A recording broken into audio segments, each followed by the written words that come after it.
And for managers, the difficult part here is to figure out, when does somebody have mental health issues? How much can I help? How much should I help? Because managers are usually not psychologists, so there is a limit to what you can actually do as a manager. And how do you actually figure out that somebody needs help? Because when somebody comes in the office with eye bags to their feet 3 days in a row, you know that probably something is wrong, or the kid isn't sleeping, or whatever. And you just ask.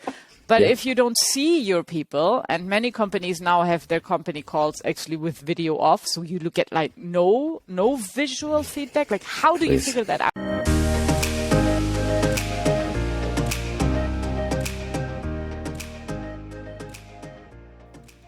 Hey everyone, welcome to Leading From Afar, a show by remote leaders for remote leaders, where we dive into the most important topics facing leaders in the future of work. I'm your host, Scott Markovitz. I was the first hire at Envision, one of the first all-remote companies back in 2012. I've since helped build and scale multiple remote teams as an early employee or consultant. In each episode, we geek out doing deep dives on specific topics like within async, hiring the best talent anywhere, how to create a fun and engaging environment remotely, and so much more. This show was created to help managers leading remotely upskill themselves to help them build world-class remote cultures. If you enjoy this content, please feel free to support me by subscribing in your favorite podcasting app, share it with friends and colleagues, and feel free to buy me a coffee via the show's website.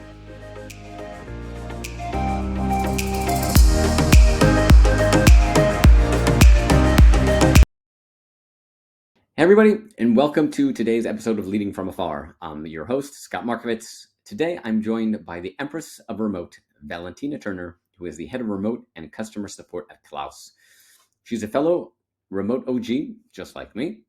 And today, we speak about a topic that is as important and will continue to be even after the pandemic ends, and that's mental health in remote teams.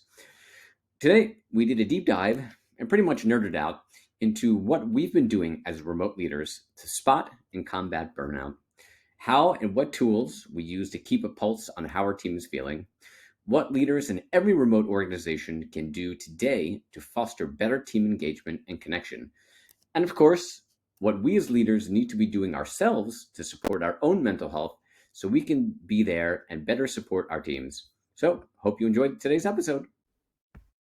Hey, Valentina, how are you today? Thank you for joining. Hey, Scott. Nice to be here. It's exciting to have you. Where are you calling in from today? Today I'm actually at home in Barcelona. Well, not in Barcelona, about 40 minutes outside Barcelona. And we had a storm yesterday, so it's not scorchingly hot, which I'm actually enjoying quite a bit. It's a good time. Somebody mentioned on my team a couple of days ago, they're in upstate, we're in one of like the Slack communities, and I forget where it was, but they're in upstate New York. And I remember when I lived in New York, some of those days, like mid to late August, there's like a smell in the air where like, it's okay. You get that hint of fall. And then like mentally you start thinking, okay, you know, the leaf changing and football, American football starts, and pumpkin spice like overwhelms everybody in America at that time. You start kind of like starting to feel good. But yeah, I don't know what the temperature, if it gets cool over by you, but are you close to the beach still, or are you kind of more away from the beach? Well, I'm about 14 minutes from the beach, so it's still a little bit less humid than if you live right at the coast side, but it's really nice to have some respite here. And actually, last week I visited Klaus in Estonia. Nice. I just came back yesterday, and they're having 30 degrees at the moment. They are dying of heat because they're not prepared for that. Climate change is really interesting how it hits like different countries. Yeah, and definitely parts of the, I guess, Northern Europe that don't normally get that hot, so they don't have air conditioning. And so you need to kind of deal with those warm temperatures with the best, like a fan. And it's like, and once the heat is inside the house, it doesn't get out because the houses are designed to not let any heat out. Yep. So before we jump into the topic today, usually I like to do, starting off each episode, is kind of just bring up something that's been in the news that's not topic related for the episode. And I think like the easy one maybe we'll kind of contrast. So we'll go with like the last week. Yesterday, day before, Apple made their announcement, probably from like the third or fourth try over the last 2 years. Yes, people are coming back to the office in a hybrid model of 3 days and 2 days, and spoken about that at length, quite passionately against it. But we'll hear from you, because I know you're very much against the ideas of this definitely doesn't work, or this definitely shouldn't be like that. There's always flexibility. So I want to kind of dive into that. But on the other side, there was an article maybe about 2 weeks ago about Dropbox and all the kind of wins they have. But I wanted to focus more on the idea of what they're actually doing with the office. And I think similar to what Salesforce is doing, where they kind of have completely redesigned their headquarters, totally kind of gutted what the office looks like, and refocusing. And this is something that I spoke about on season number 1 with a couple number of people who are in the commercial real estate space, about understanding what the new purpose about the office is and redesigning it for that. So I would love to kind of have your thoughts. What do we think is the future purpose in office? Should people be forced back into an office like Apple is doing? Should they not be? But let's just start rolling from there. So the whole idea of forcing people back in the office, I think that already says it all, because if you have to force people to do something, you have definitely not managed to communicate your intent in a way that it resonates with them. And one of the gripes that I have with the hybrid model as it's present in a lot of company is this very inflexible 3 days in, 2 days out, or the other way around, and we tell you which days those need to be. So there's like, people actually like about remote work the flexibility that it gives you to make your life outside of work with the life at work. And if as a company you define, no, but we have decided you need to be in the office on Tuesdays and Thursdays, and that's it, it kind of runs against this flexibility. And then it also depends a little bit on how somebody works best and what kind of role they have. For example, if you are a salesperson and you have lots of calls on Tuesdays, why do you have to commute 40 minutes to the office to find a conference room there, do your Zoom calls, and then drive 40 minutes back? Because Tuesday is office day, and we have decided that. And it makes no sense, and it creates a lot of resentment for the employee, because they very well know they could just have those conference calls at home, drinking their favorite coffee and not having to fight with 700 other people for the same conference room, because there are never enough conference rooms available as people who need to be on video calls. So like this whole, why are we doing this? And I have talked to a lot of companies who tell me, yeah, but we need to get them to the office 2 days a week, because otherwise they are classified as a different type of worker and we have to pay for different things that they have at work. Which, I mean, it's a reason, but then again, having to pay for the desk of the worker, but then retaining them another 2 years because they are not frustrated, like where's the trade-off? But it's 2 different buckets within the company where the money comes from, and these buckets don't talk to each other. So unless there is like a strategy around the fact we are doing remote work this way because we have thought about it and we think everybody should come to the office, I don't know, on Wednesdays, and then on Wednesdays we actually have team lunch together and we have specific collaborative things where people actually interact with each other, because then the office can actually be a huge asset. And there are companies that have that are doing the redesign of the office, but that actually requires you to think about, why do we have this office and what do we want to do with the time in the office? Because everybody's like, yeah, people get lonely at home, so they have to go to the office. But if you don't speak to anyone in the office, you'll be just as lonely. Or if you don't have then time to actually hang out around the coffee where the innovation apparently happens, around the water cooler. Like if you don't have time for that because you're sitting in conference calls at the office, it doesn't make a difference. So like turning the office from a place into an opportunity creator, like that is actually the big like challenge. And a lot of companies don't want to look at that challenge because it creates a lot of work for people who already are completely overwhelmed with all the changes. Yeah, absolutely. A couple of points I want to go on. I think the last one first, something that I've been saying since this whole thing started was, the big issue people, when the idea of hybrid had started, where people were moving in that direction, it's because they look at it as an investment cost. Okay, we can kind of force people back in the office. We know how to do office culture. So for the 3 days a week people are in the office, okay, we can get that right. And the other kind of 2 days a week, we just kind of let muddle people through go. it. Exactly. And that'll work.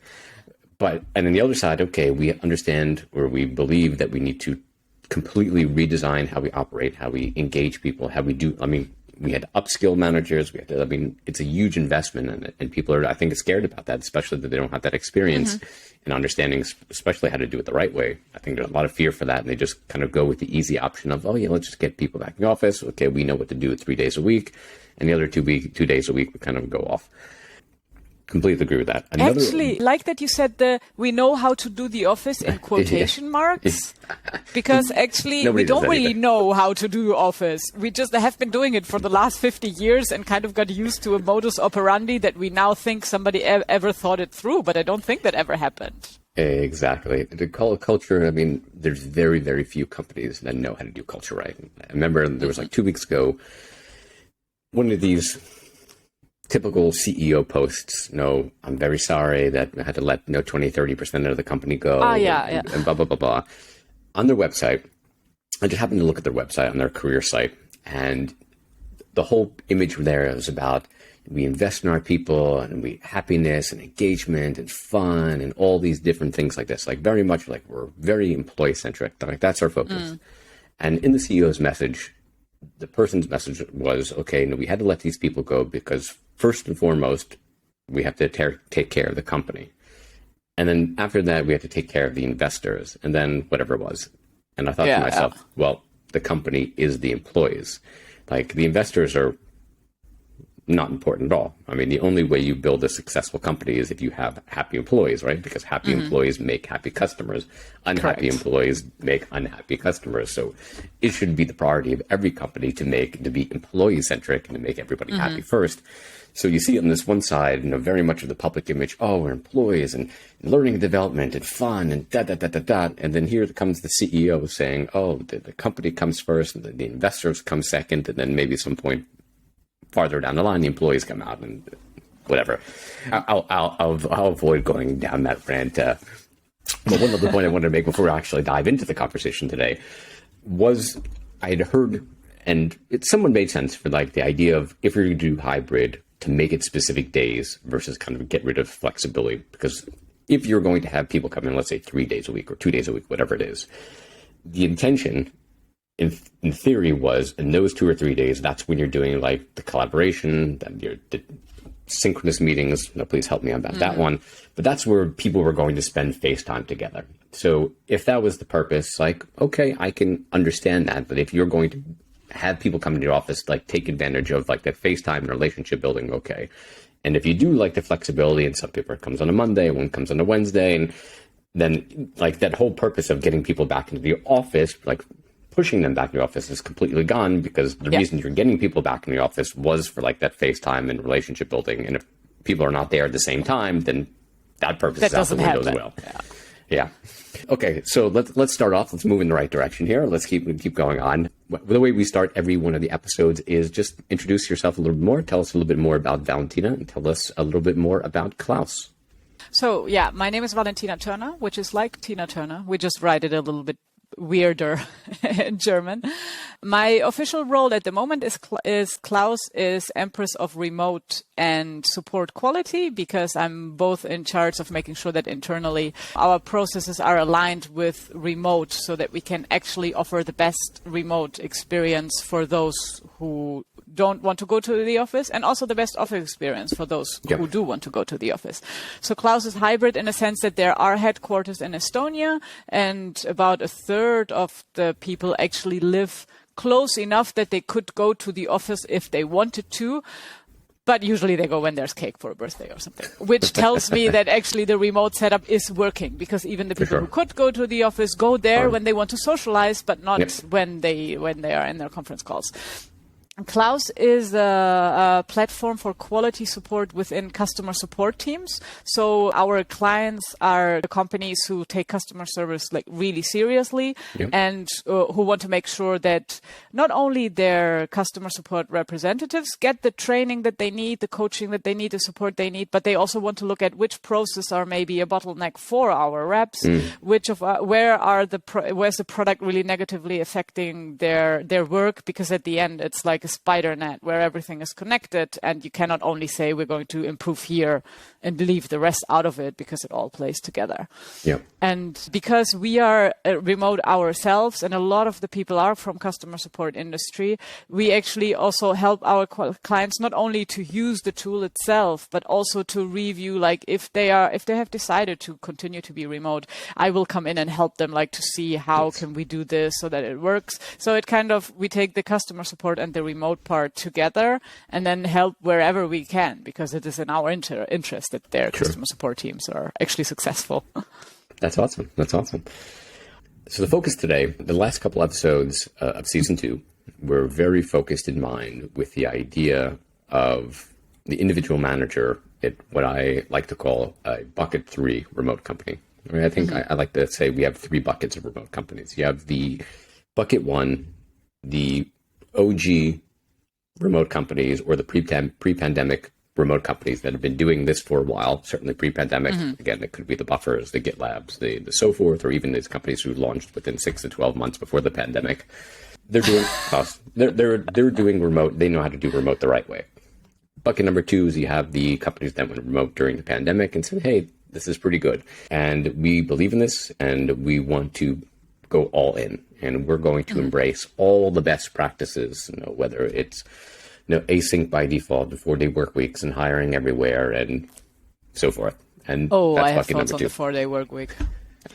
Maybe we'll get into that. And number 3, which I think is a bulk in most remote companies today, are the companies who went remote during the pandemic because they had to, or because maybe they believed this was the right direction, but they're still very much holding on to the old ways of the office. They're not embracing asynchronous. The days are still filled with synchronous meetings. They're maybe not embracing the 4-day work week or whatever it looks like. They're still hiring in regions, but they're not embracing those, again, best practices that you look at that are coming, they've been coming for years from Doist and Buffer and GitLab and things like that. So the focus was in this bucket 3 for an individual manager who's sitting, hey, I want to be the best of the best, right? I want to embrace all the best of the future work has to offer. I totally believe in it, but my company is kind of stuck in this, not there yet. So how do I, as an individual leader, start making changes within my specific team to embrace those? And I think the topic we want to talk about today that we discussed ahead of time was around mental health, around loneliness, around burnout, all these kind of big picture type things, which has been a huge issue for many years, especially loneliness. If you looked at the state of remote report that Buffer had created for the last however many years, like year after year after year, like loneliness was like the top issue. And then during the pandemic, all hell broke loose with everything else, with chaos and mental health things. And God knows, I don't think there was anyone on this planet that didn't have any kind of mental health issues, myself certainly included. But now the pandemic's kind of passing, hopefully, and people are kind of starting to return back to life. We certainly don't want that idea of mental health kind of like falling off of importance, because it's still important. It's still, people are still dealing with things as they have been beforehand, but thankfully the stigma has now kind of gone. And really kind of like dive into like these ideas of, for a specific individual leader, like what tools can they use? How do they look for burnout? How do they look for frustration? How do they look for loneliness? What can they do? What tools? Like all these bits and kind of pieces to help this person who's running this team and wants to do the best that they can. Because again, the company is not doing these company-wide things, right? They're not GitLab, and they're not doing juice box chats like we had on season 1. They're not getting people. They haven't yet maybe embraced company-wide pulse surveys or whatever it is. So let's start here, if that works for you. Yeah. And actually, what I'm always surprised to hear, that a lot of companies who became remote because of the pandemic, they see this like either you are in the office or you never, ever, ever meet your colleagues ever again. And I mean, there is a reason why Buffer, Automatic, GitLab do regular meetups. Correct. Where they get people together. Like you don't have an office, but it doesn't mean that you never see your coworkers. And I think like one of the reasons why it feels less lonely if you're going to the office is because you end up making friends with the people that you have something in common with and that you spend time with. That's just how humans work. Yes. And if you are going 8 hours a day or however long to the office, you have something in common at the very minimum. You have work in common. And you spend a lot of time together. And so you end up being something like friends with the people in the office. Yep. And then when you get out of the office and you have never learned to make friends outside the office because you didn't have time. You were commuting to the office, then you were in the office, you had lunch with the people at the office, and then you commuted back, and then the day was over. Yep. So I think a lot of people who didn't choose by their own volition remote work, they were kind of taken by surprise by the fact that holy shit, if the company doesn't choose my friends, I have no idea how to choose them myself. Yeah. And that's where a lot of the loneliness comes from, especially for people who don't have partners or don't live with somebody that can kind of offset this loneliness feeling. Yeah. And for managers, the difficult part here is to figure out when does somebody have mental health issues? How much can I help? How much should I help? Because managers are usually not psychologists, so there is a limit to what you can actually do as a manager. And how do you actually figure out that somebody needs help? Because when somebody comes in the office like with eye bags to their feet like 3 days in a row, you know that probably something is wrong, or the kid isn't sleeping or whatever. And you just ask. But if you don't see your people, and many companies now have their company calls actually with video off, so you look at like no visual feedback. Like, how do you figure that out? Yeah. There's so much good this year to start with. So let's start maybe on the loneliness side and making friends.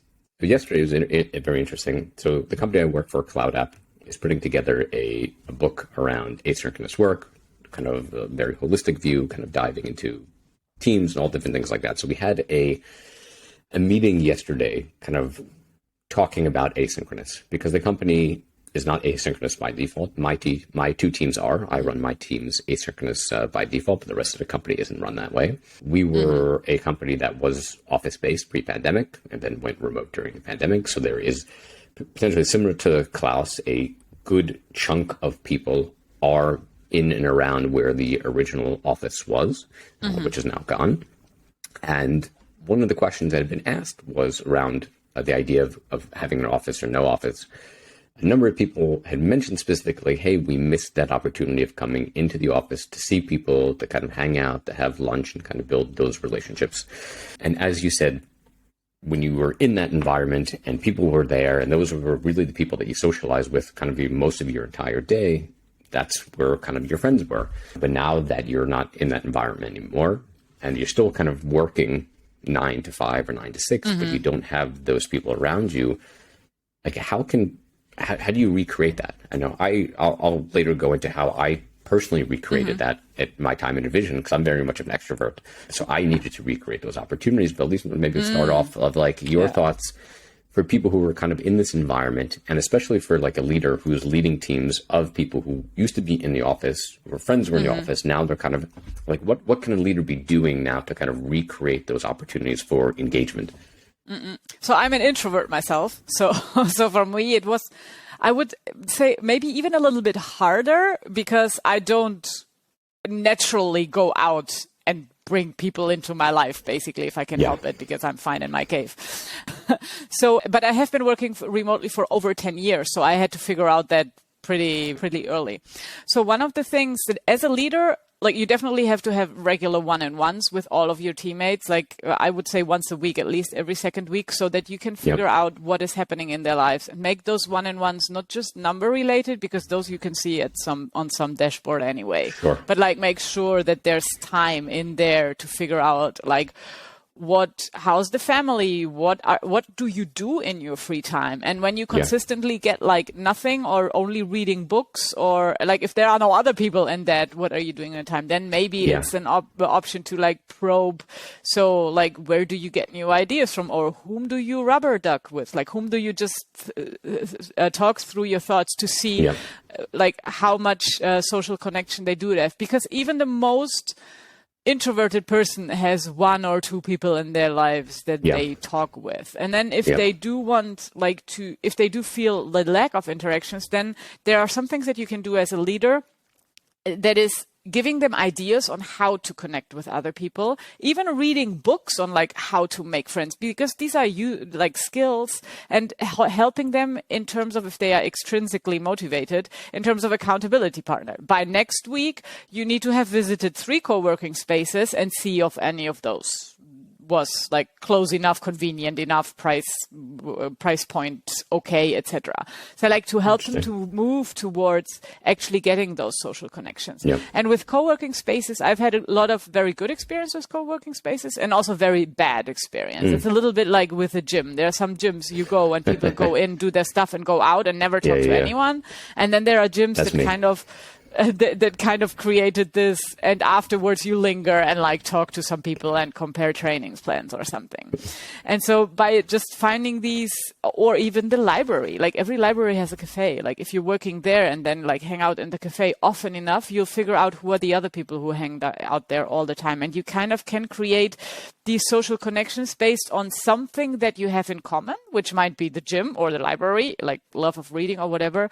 Because even just being around people isn't enough either. You need something in common. If it's not work, you need to figure out something else that you have in common. And not everybody will like enjoy the pottery class. So like experimenting is super interesting. And as a leader, I think because you get the input from everybody on your team, you potentially have a lot of more ideas how people can actually be social. So like by sussing out in your team, like who's social in which way, and then making the connection, say, hey, somebody else on the team is doing this. How about you try this? And really encouraging people to try out these things helps them to, because no one needs to reinvent the wheel all over again. Because like we know it's round. So like just how can we get this roundness into the rest of our day? Yeah. So I'm really curious, how did you do this? Because as an extrovert, like the need is, I guess, a lot higher. Yeah. So for me personally, so I'll go by my personal history than what I do with my teams. So when I worked in an office many moons ago, I try to avoid thinking about those days as much as I can. At least once or twice a day, would go to Starbucks with a colleague and friend. Every hour I had to get up, go to someone's desk, meet at the water cooler just to kind of have that conversation. And for me, those were like a core fundamental part of my day. Like I needed those for, I guess, my energy throughout the day.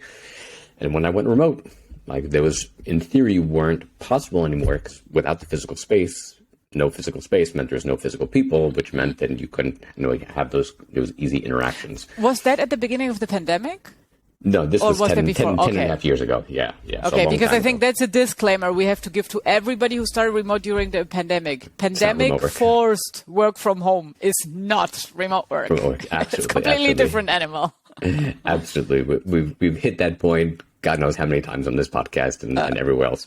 So at my type of division, what I started to do was on Slack, I'd kind of go to the list of people who were online for that day. I'd kind of close my eyes. I'd scroll randomly, like click some random person and I'd say, hey, Valentina, I'm Scott.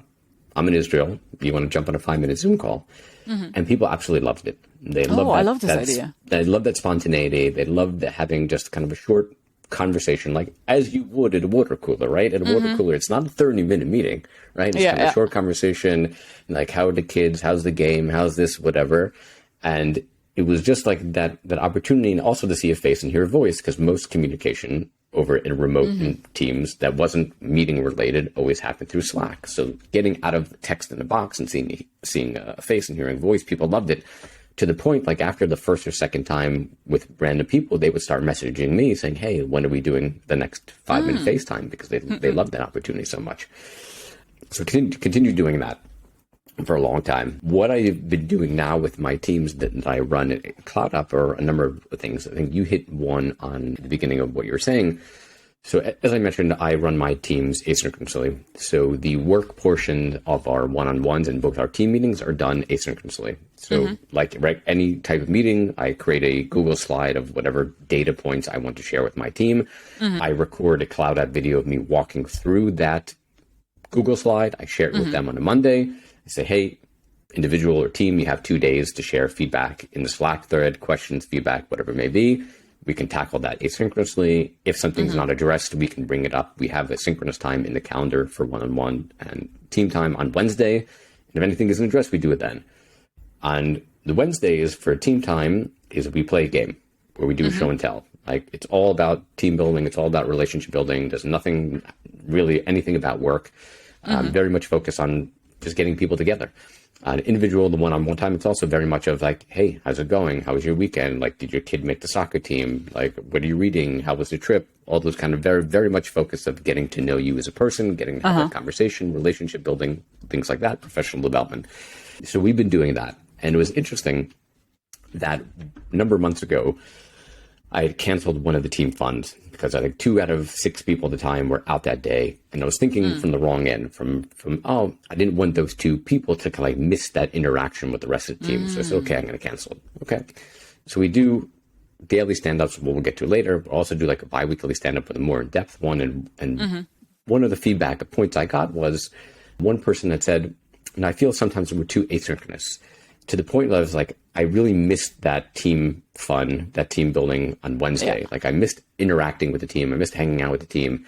And I was like, holy crap, like, you're right. Like, I can't cancel it for the people who are going to miss it. Like, it's important for the people who are here to have that opportunity. Yeah, because you're taking away an hour of fun and adding in an hour of work, basically, which is not a nice exchange. Absolutely. So I said, okay, I'm never going to make that mistake again. And I said, okay, well, we also need to be getting together more as a team than more than once every 2 weeks. So I said, okay, what else could we be doing? So we started doing like 1 or 2 twice a week, half an hour, depending on how many times, like a co-working called session. So it's basically like an open mic where people, they can join, they can not join, they can come on late, leave early, and it's there.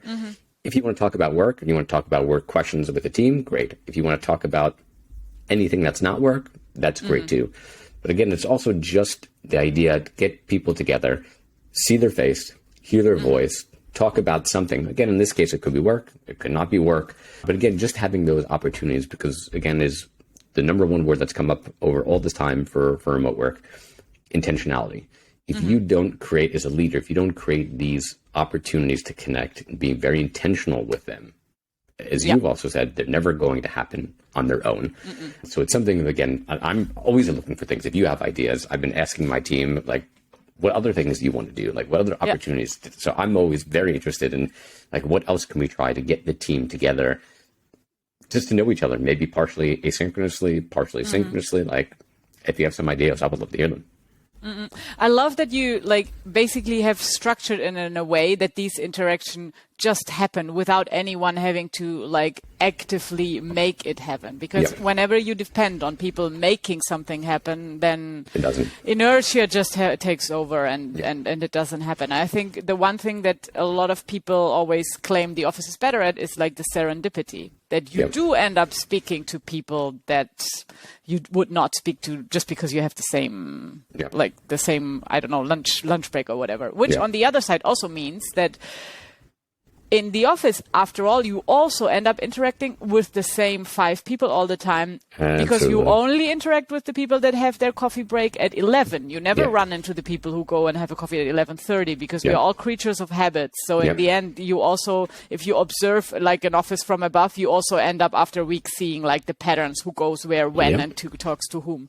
And I think in an online environment, like you did, you can create the opportunity for serendipity to happen, but somebody has to create that structure. Exactly. And as a team lead, at least for your own team, you can create the structure. And then the next step would be to kind of lobby/teach the other team leads that are on your level to also try this out with their team and make very clear, this is a little bit more work for you, but you will also have a much more engaged team. And next time you have a team meetup, you won't have to convince anyone because they will already know each other so well that they will look forward to meeting all of these people. Because I think that's an interesting thing. A lot of people say we do meetups and people can then take that social energy to survive until the next meetup. But it is also true the other way around. If you have already had a lot of fun with these people online, you want to see them in person, and that makes the meetup actually successful. And you can a little bit jumpstart it quicker because people already know each other, and you don't have to start with the weather. You can directly start with, so did your kid manage to get into that football club or not? Yeah, absolutely. I mean, this was a point, a couple of these episodes. What's that? it's like a loop, like both types reinforce each other. Yeah, completely correct. I think it was like 1 or 2 episodes last year may have been, spoke about like these IRLs and the importance of getting people together. And as you said, for us remote leaders who've been doing this a long time, like every one of us says, getting together as often as possible is absolutely critical. And again, what happened during the pandemic is obviously nonsense. So if you do an IRL once a year or twice a year as a team, like, okay, what are you doing in between those get-togethers to continue either building a relationship to kind of put wind in the sail, or as you said, to create those relationships beforehand, so then when you meet in person, like they're so much stronger. And when I went to an Envision IRL in 2019, it's very interesting. This last point, and we'll move over to mental health. Every meal was an interesting sociological experiment. APAC sales team sat with APAC sales team. iOS team sat with iOS team. Exactly like you said, people who kind of have the habit of sitting and talking, they're going to be the ones who socialize. So for me, either again as an extrovert or being the first employee at Envision, so literally everybody there came after me, and I never interacted with 90-something percent of the people there. Every single one of the meals, I sat at a different table. I didn't sit with my team the entire time. I made it a point to sit with a different group of people every time. And my team kept on, why aren't you sitting with us? Why aren't you sitting with us? I'm like, listen, I talk to you every day. I know you. But these people here, I've never met them. I've never heard about them. And if it wasn't for this opportunity for these like 3-4 days here, I'd have nothing to do with them. So I'm going to take this opportunity to just see who they are and get to know them and build some kind of relationship. Then hopefully now that we go back to remote, we can kind of continue a conversation here. So I love that idea of, as you're building this within your team as individual leader and seeing that success, then sharing it with other leaders, within teams that are outside of you, getting them to do it, and then trying to kind of, I guess, collaborate across the team lead and say, okay, we're doing these interactions together. How do we bring our 2, 3, 4 teams together for a team fun, or to make those little kind of coffee chats or something like that? Absolutely. And that's why it's also helpful to actually document the things that you do, because when you share this with someone else, the first reaction I get is, oh, that sounds like a lot of work. And if I can then say, well, but here's a template that tells you when to write which message in Slack to start getting it going, then it suddenly is like a little bit less daunting. I completely agree. So let's kind of pivot now more towards like the mental health side, the burnout side of how leaders, again, now in a remote environment where you can't, in theory, see the person's face all the time. Again, you have Zoom, so again, take advantage of that. But what you've been doing as a leader for your teams that you don't see, to get a sense of how everybody's doing, how everybody's feeling, to kind of potentially catch burnout, to catch loneliness and different things like that. We'd love to hear some of the things that you've been doing personally as a leader over the years, and what other leaders can be doing. Just small little things, again, that somebody could start. Again, we can talk about tools. Maybe we'll talk about that after. If you want to include that now, we could go there too. So I think there's actually 3 kind of risks. Like, one is definitely loneliness. One is burnout.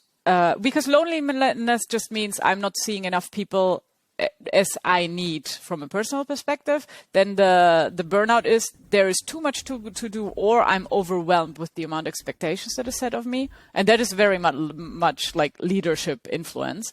And then the third one, which is kind of a combination, is like this resignation of, I don't know what the fuck I'm doing here. This is horrible, but I'm quite comfortable here, so I'm also not going to look for another job. So I'm just sitting here doing what I'm supposed to do, like getting to the expectations, but I'm not going to go the extra mile because I just can't be bothered. And yesterday, I think I read an article that this is quiet quitting is kind of the official word for that, which I think is like an interesting definition. And I think that's the most difficult one to actually figure out.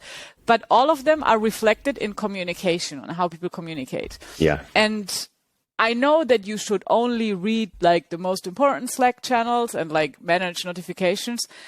And then again, me as a team lead, I actually read almost everything that like my people read, and even in channels that I'm not really interested in series. But like if 3 people or something are regularly watching whatever series is at the moment, I will be in that channel just like to see how the ebb and flow of the communication. Sure. Because when people's communication with yourself, but also with each other, suddenly changes, something has happened. Yes. And it might be an event like that has really impacted them, or it might just be that they have come to like an internal event that was kind of like a breaking point, and now they are recalibrating about how can this all make sense to me. And there is no real science behind it. It's like I'm not counting the number of messages, but when I see this person always used to like crack a joke at this kind of topics, or this person always added new emojis and now they haven't added one to Slack in like 3 months. Like what happened there? And then it depends a little bit, like if you have a good relationship with that person in one-on-one, you can point like blank ask, like, sure, I have realized that something has happened. Is there something that is like worrying you that you'd like to share with me? And otherwise it can also help to kind of start looking into what are they still talking about, maybe also what are they writing on like public pages, like on LinkedIn, for example, like what are the topics that they are talking about with others, and then see where does this come from. Like maybe it's something really huge. Like I put, for example, on LinkedIn that my dad died about a month ago, because that was for me a huge impact, and it really threw me out of my lane for like quite a bit. And for me, it was important to make that public, and I brought it up in one-on-ones, and I talked with everybody about it.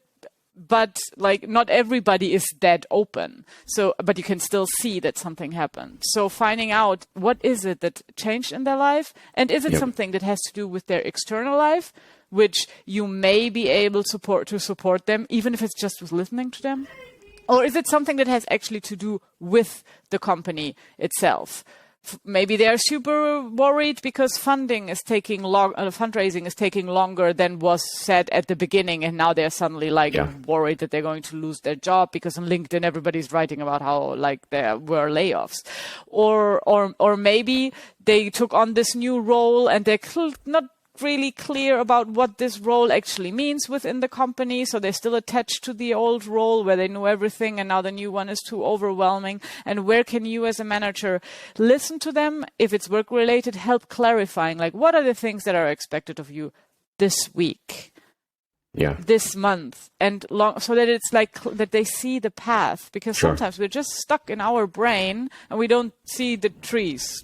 Like not the forest, not the trees, not nothing. We only see like clouds. It's like, okay, what am I supposed to do here? And having somebody at the office, you would probably just talk about this with your like coffee mate or whomever you sit with together.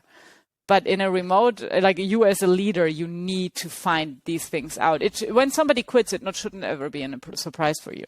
Absolutely. There were 2 points I really liked, and I want to pull out. The first, as you said, when you made that announcement, you continued talking about with people on your team that your father had passed away. Again, I send my condolences. The biggest thing, and I think I want to end the conversation a little bit later with the idea around this of, as a leader, especially when you want to kind of create an environment, it's leading from the front, right? If you want to create an environment where people are open and transparent and feel comfortable sharing things with you, you need to lead first, and you need to show them. Oh, absolutely. And I think was a fantastic thing that you said. This happened to me. Like, this is how I feel. This is how I feel vulnerable. This is how, and being able to share that, and people understand, okay, like my leader is feeling this way. My leader is vulnerable. My leader is sad. My leader is something, and they're sharing it with me. That makes it more comfortable for me that if I have something going on with me, that I can kind of then share that back. So I think most critical thing that any leader can do around this whole idea of mental health, and really anything, I think culturally, is lead it from the front, right? That's taking vacation, right? You have unlimited vacation. If you as a leader don't take vacation, the people who work for you are going to see that you don't, they're not going to do it either. And whatever that means. So certainly leading from the front. The second point that I wanted to bring out was that idea of noticing kind of the differences. And I had somebody in my team a couple of years ago that used to drop GIFs or memes in whatever, like the team channel every day. It was always like a great part of the day, whatever, new meme or GIF they're going to put in there. And then the person started kind of putting it there like 3 times a week, and then kind of putting it in there like once a week. And like, this was a sign for me, hey, there's something going on here, right? Because again, every day they had a habit of doing this, engaged, cultural, whatever it may be. And then they had some kind of change.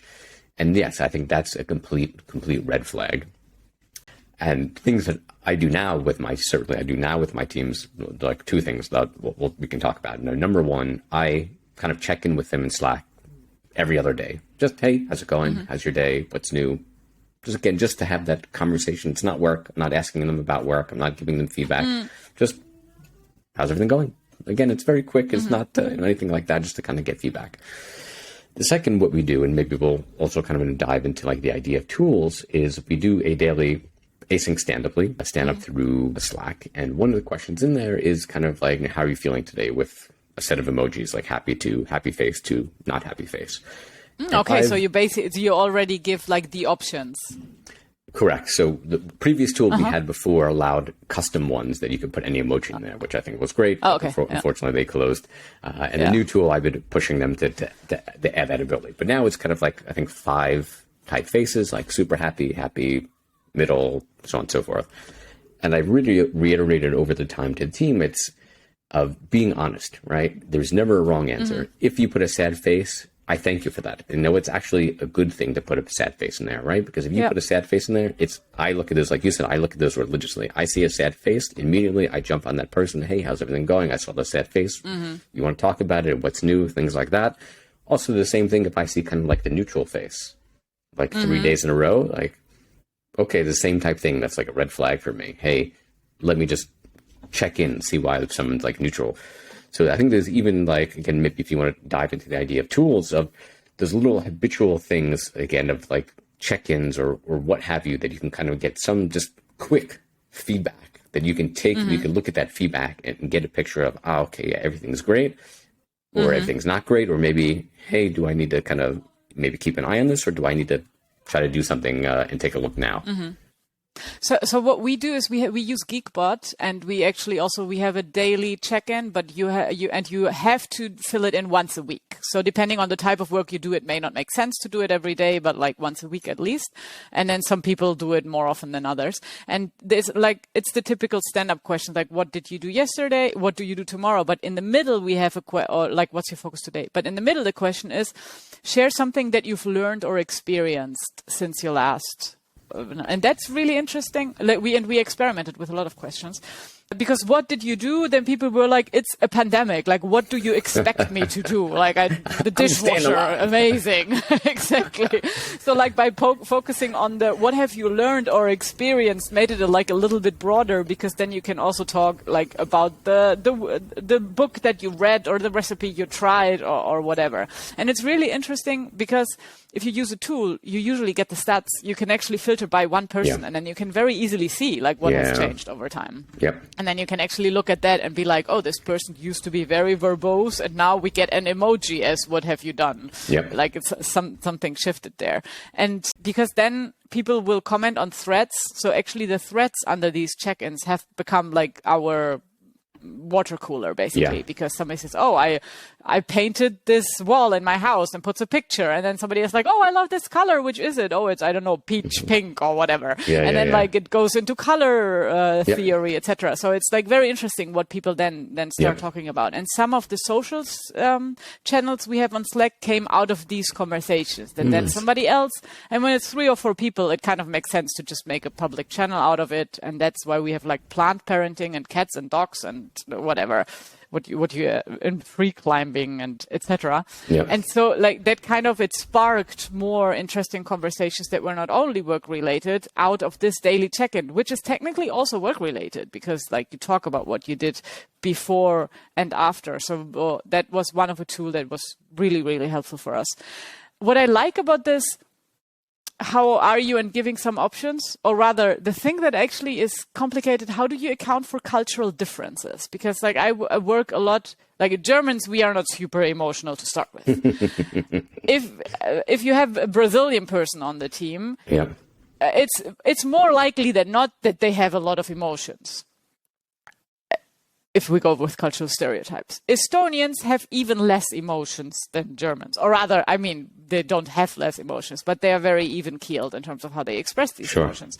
So how do you make sure that you also get the information that you need from people who will always take the neutral face? Because I mean, life's okay.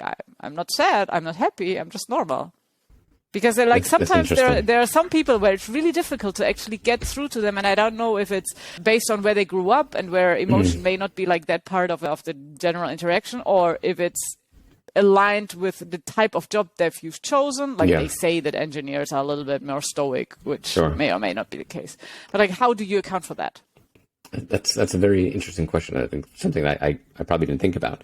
Of maybe it's like that combination of, okay, they give a neutral face, but that's like the standard. And then, okay, you have to back that up with those like little conversations, like checking in with them a couple of times a week. And then as you get to know them, if you know, like, okay, neutral is like good, I guess, for them. Neutral is actually a smile for everyone else. Yeah, neutral is a smile for them. Then it's like, okay, the fact that you're putting like a neutral face, okay, that's, everything's in green, so you don't have to worry about it. And it's okay, not just taking one piece of information alone in itself in a vacuum, but kind of, again, doing these little different things that kind of combine those opportunities to really get a more robust picture. I think that's very interesting. I never optimize for only one KPI. Exactly. So I want to bring up one last point I want to talk about here, as I know our time is kind of running out.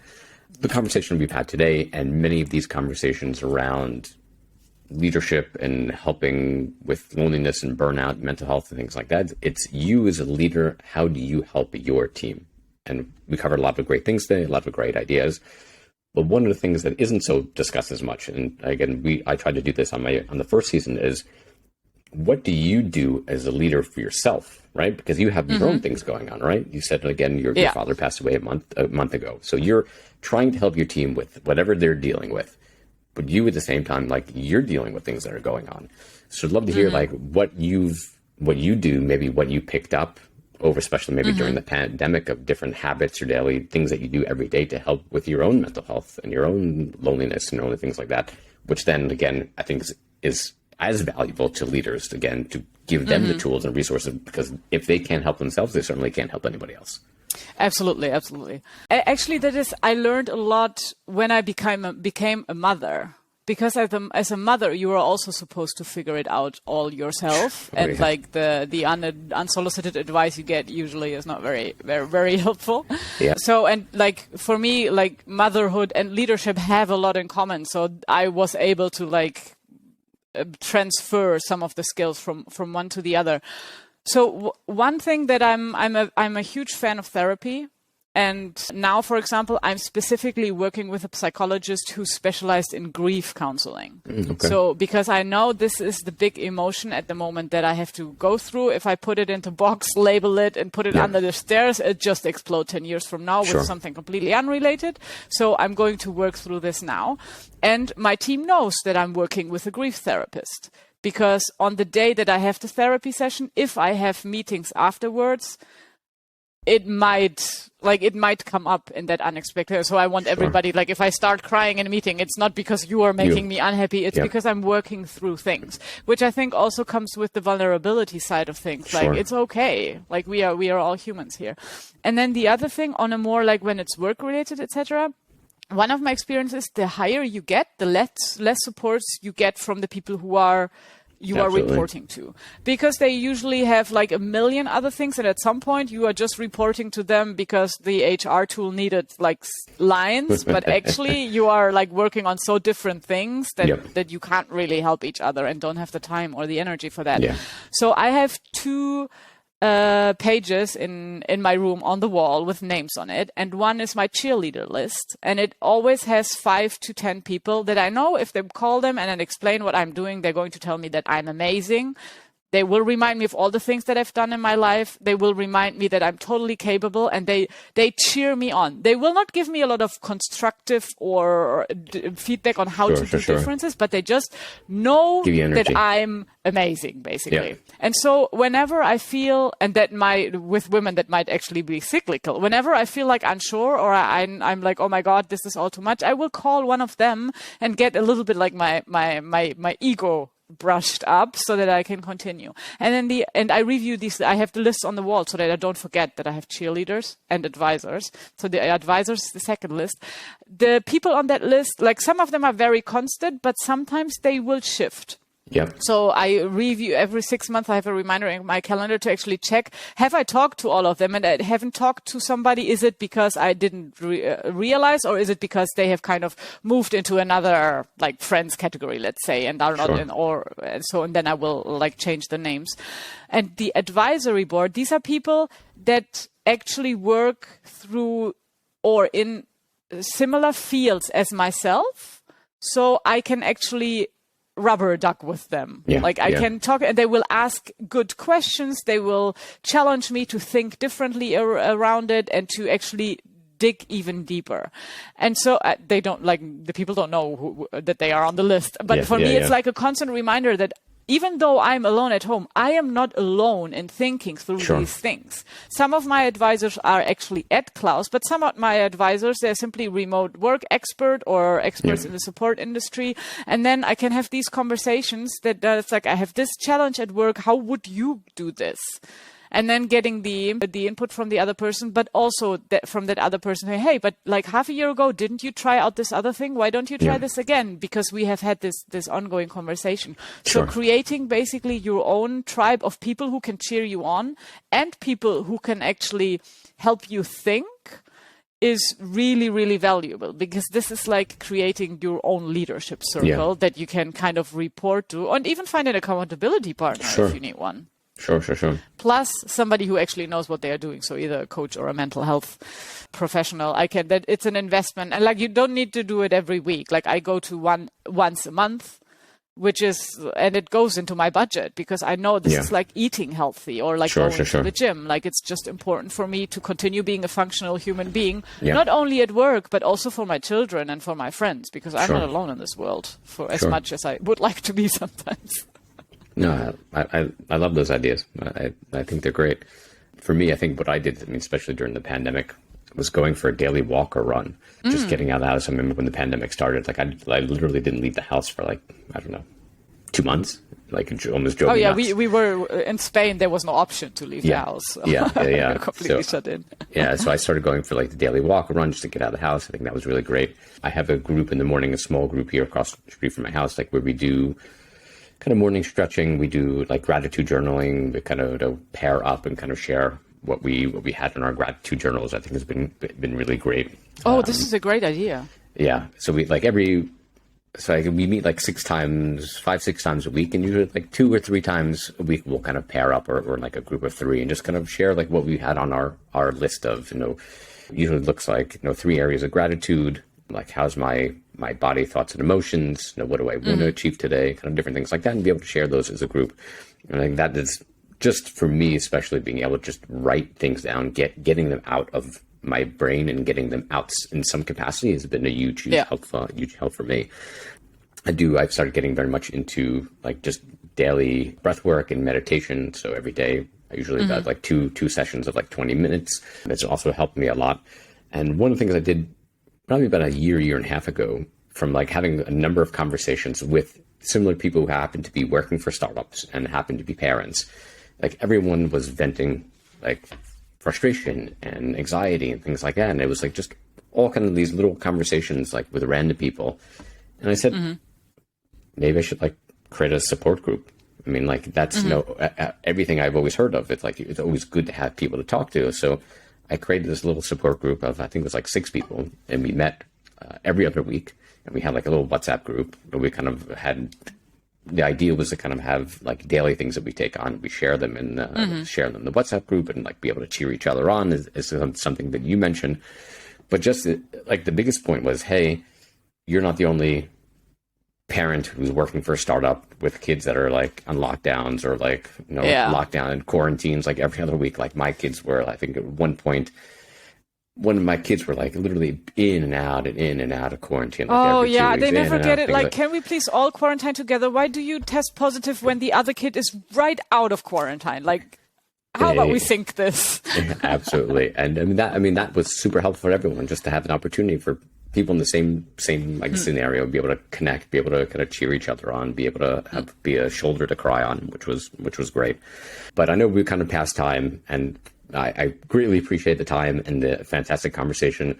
For people who want to connect more with you, connect a little bit more, learn more about Klaus and what you're doing, what's the best way to get a hold of you, find out and get hold of Klaus? So Klaus, the easiest way is klausapp.com.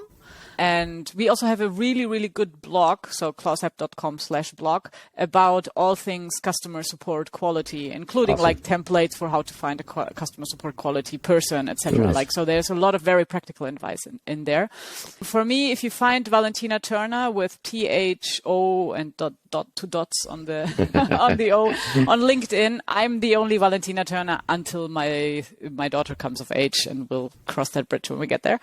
So I'm easiest found on LinkedIn and also on my website valentinathörner.com. And once a month I do a remote that works Q&A. So if people have specific questions around remote strategy and leadership, I usually announce it on LinkedIn and also on my website, so people can just sign up and jump in and ask their questions. Fantastic. Yeah, I'll include all of those links in the show notes. Mm-hmm. And again, thank you so much for taking the time and sharing your experience, I think, in probably the most important topic around culture and leadership and on mental health and loneliness and engagement and burnout, and which has been significant, probably the biggest issue the last 3 years, will continue to be big issues, especially loneliness. So thank you so much for sharing your thoughts and ideas and things that you've done to obviously improve and fight against those. And to everyone who joined today, thank you so much for listening and have a wonderful day.